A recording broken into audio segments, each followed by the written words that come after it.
জুলাই মাস জুড়ে যে গণহত্যা তার দায় কোনোভাবেই পালিয়ে যাওয়া প্রধানমন্ত্রী শেখ হাসিনা এবং তার দোসররা এড়াতে পারবে না, এরা মোটামুটি নিশ্চিত।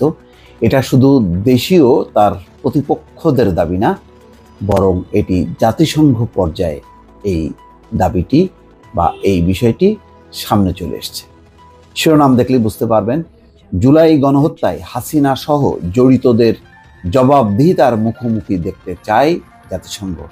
অর্থাৎ একটি স্বচ্ছ বিচার প্রক্রিয়ার মাধ্যমে এই শেখ হাসিনা সহ যাদের নাম এসছে জুলাই গণহত্যার সঙ্গে, যেই গণহত্যায় শিশু নিহত হয়েছে, ছাত্র নিহত হয়েছে, তরুণ, যুবক, বৃদ্ধ, নানান বয়সের মানুষ যে ব্যাপক হারে নিহত হয়েছে, হতাহত হয়েছে, তার একটি বিচার শুরু হয়েছে আন্তর্জাতিক অপরাধ ট্রাইব্যুনাল।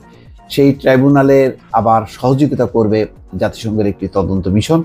তারা এই গণহত্যার ব্যাপারে তদন্ত করবে। সেই প্রেক্ষিতে জাতিসংঘ বলছে যে এই হত্যাকাণ্ডের যারা জড়িত তাদেরকে বিচারের মুখোমুখি হতে হবে এবং শেখ হাসিনা সহ যাদের বিরুদ্ধে অভিযোগ তাদেরকে জবাবদিহিতার আওতায় আনতে হবে। অর্থাৎ বিচারের মুখোমুখি হতে হবে শেখ হাসিনা সহ তার সহযোগীদের। খবরে বলা হচ্ছে, বাংলাদেশে ছাত্র জনতার গণঅভ্যুত্থানে ব্যাপক প্রাণহানি এবং হতাহতের সঙ্গে জড়িত ব্যক্তিদের জবাবদিহিতার মুখোমুখি দেখতে চায় জাতিসংঘ। মঙ্গলবার জাতিসংঘের নিয়মিত ব্রিফিংয়ে ছাত্র জনতার আন্দোলনে ব্যাপক প্রাণহানি এবং হতাহতের ঘটনা প্রসঙ্গে করা এক প্রশ্নের জবাবে এই কথা বলেন মহাসচিব অ্যান্তনিও গুতেরেসের মুখপাত্র স্টিফেন ডুজারিক। সেখানে জাতিসংঘের স্থায়ী সংবাদদাতা মুশফিক ফজল আনসারি জানতে চান, মহাসচিবের চিঠির জন্য আপনাকে ধন্যবাদ, যা আপনি উল্লেখ করেছেন এবং এই সংকটময় সময়ে বাংলাদেশ যখন স্থিতিশীলতার দিকে এগিয়ে যাচ্ছে তখন সমর্থনের প্রস্তাব দিয়েছেন। মহাসচিব কি স্বৈর শাসক হাসিনার নির্দেশে সরাসরি গুলিতে আহত 819 জনের মৃত্যু এবং 25,000 জনের আহতর জন্য দায়ীদের বিচারের দাবি করছেন?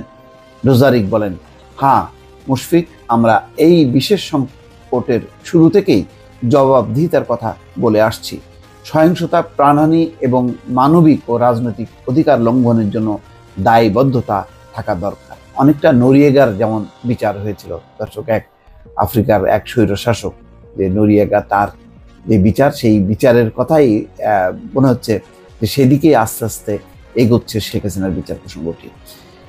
ব্রিফিংয়ে প্রশ্নোত্তর পর্ব শুরুর আগে বাংলাদেশ প্রসঙ্গে দেওয়া এক বিবৃতিতে মুখপাত্র ডুজারিক বলেন, আমি মহাসচিব কর্তৃক প্রেরিত একটি চিঠি সম্পর্কে কিছু প্রশ্ন পেয়েছি।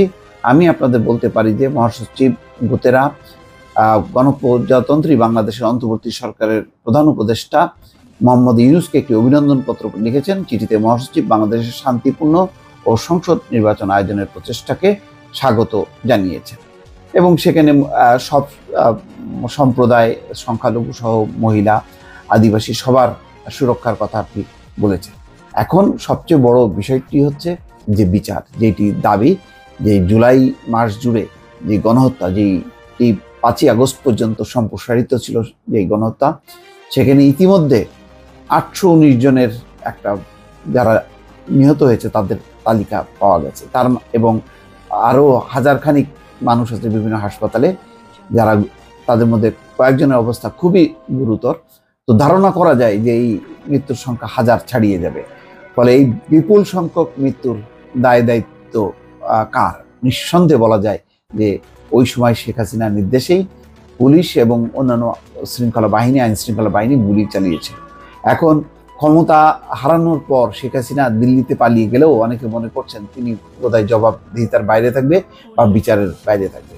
আজকে কিন্তু জাতিসংঘ পরিষ্কার করলো যে জাতিসংঘ চায় যে শেখ হাসিনা যাতে বিচারের মুখোমুখি হয়, অর্থাৎ জবাবদিহিতা তার ফেস করতে হবে তাকে, যে কেন কিভাবে এই মানুষগুলো হত্যাকাণ্ডের শিকার হলো এবং কে নির্দেশ দিয়েছিল, কার নির্দেশে আইন শৃঙ্খলা রক্ষাকারী বাহিনী গুলি চালিয়েছিল। সুতরাং শেখ হাসিনার পক্ষে এখন বিচার এড়িয়ে যাওয়া অনেকটাই অসম্ভব বলেই মনে হচ্ছে। কেননা জাতিসংঘের মতন প্রতিষ্ঠান যখন এরকম শেখ হাসিনা সহ জড়িতদেরকে বিচারের মুখোমুখি করার কথা বলে, তখন তার সদস্য কোনো রাষ্ট্র এটি উপেক্ষা করতে পারে না।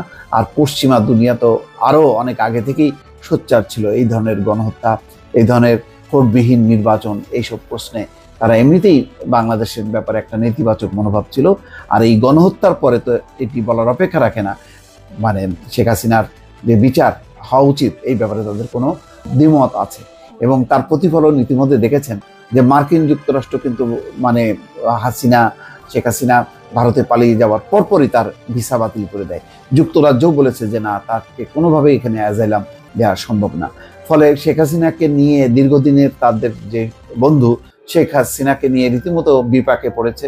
এবং অনেকেই বলছে যে শেখ হাসিনা এখন গলার কাটা হয়ে দাঁড়িয়েছে। এখন গলার কাটা কিভাবে অপসারণ করবে এটা ভারতের উপরেই নির্ভর করবে। কিন্তু বিচার এড়ানো শেখ হাসিনার পক্ষে এখন অসম্ভব হয়ে যাচ্ছে। এটা জাতিসংঘ মহাসচিবের মুখপাত্র ডোজারিকের বিবৃতির মধ্য দিয়ে সেটি কিন্তু পরিষ্কার। দর্শক ভালো থাকবেন, আল্লাহ হাফেজ।